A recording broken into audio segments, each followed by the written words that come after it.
Pemandu lori muatan batu yang terlibat dalam kemalangan jalan raya yang mengorbankan 9 anggota pasukan simpanan Persekutuan FRU di Jalan Cikus, Sungai Lampan, Teluk Intan, Perak pada Selasa lalu akan didakwa pagi ini.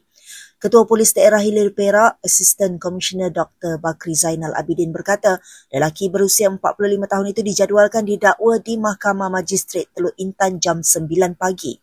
Menurutnya, suspek akan didakwa di bawah Seksyen 41-1 Akta Pengangkutan Jalan 1987 iaitu mengenai pemanduan secara melulu dan berbahaya sehingga menyebabkan kematian.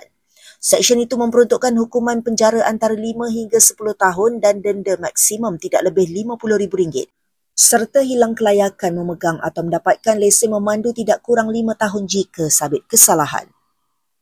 Dalam kejadian pada 8.50 pagi, lori yang dipandu lelaki itu bertembung truk yang membawa 18 anggota FRU yang sedang dalam perjalanan pulang ke Ipoh selepas selesai menjalankan tugasan sempena perayaan Citra Purnami di Teluk Intan.